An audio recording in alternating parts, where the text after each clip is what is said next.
Hello friends, நம்ம இப்போ நம்மளோட AK herbal hair oil 3rd batch ready பண்ண போறோம். ரொம்பவே ஹாப்பியா இருக்கு. இப்போ நம்ம எப்படி ஆயில் ப்ராசஸ் பண்றோம் அப்படின்றது தான் நான் உங்கள்கிட்ட காட்ட போறேன். 3 டிஃப்ரெண்ட் டைப் ஆஃப் ஆயில் நம்ம இதில் ஆட் பண்றோம். ஆட் பண்ணிட்டு ஓவர் நைட் நான் இதை சோக் பண்ண விட போறேன். இதில் ஹெர்ப்ஸ், அப்புறம் பவுடர், அப்புறம் கருவேப்பிலை, இந்த கற்றாழை இதெல்லாம் அரைச்சு விழுதாவும் அதில் ஆட் பண்ணி ஓவர் நைட் சோக் பண்ண விட்டுட்டு அதுக்கப்புறம் மார்னிங் எழுந்திரிச்சு நான் ஃப்ளேம் ஆன் பண்ணி லோ ஃப்ளேமில் 3 to 4 hours கிட்ட நம்ம ஆயிலை லோ ஃப்ளேமில் நம்ம கொதிக்க வைக்க போகிறோம்.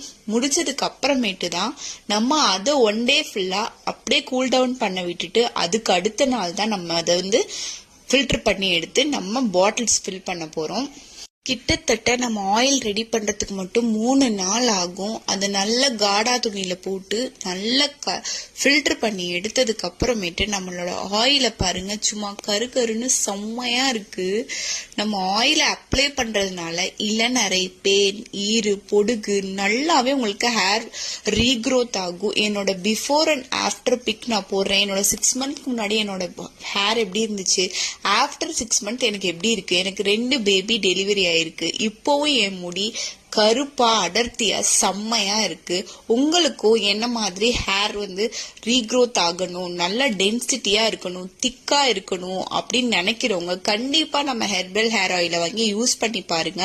ரொம்பவே லோ பிரைஸ்ல கொடுக்குறோம். லோ பிரைஸ்ல கொடுக்கறதுனால நீங்க கம்மி ஒரு லோ குவாலிட்டி ப்ராடக்ட் போடுவீங்க அப்படின்னா கண்டிப்பா கிடையாது. என்ன மாதிரி நிறைய பேர் ஹேர் ரீக்ரோத் ஆகணும்னு சொல்லிட்டு நிறைய பேர் நிறைய ப்ராடக்ட சர்ச் பண்ணிட்டு தான் இருக்காங்க. அதை அஃபோர்ட் பண்ண முடியாம நிறைய பேர் கஷ்டப்படுறாங்க. நம்ம கிட்ட அந்த மாதிரி கிடையாது. நம்ம கிட்ட அஃபோர்டபுள் ரேட்ல தான் இருக்கு. உங்களுக்கு வேணும்னா ஸ்கிரீன்ல தெரிய நம்பருக்கு எனக்கு வாட்ஸ்அப் பண்ணி உங்களோட ஆர்டர் பிளேஸ் பண்ணிக்கோங்க.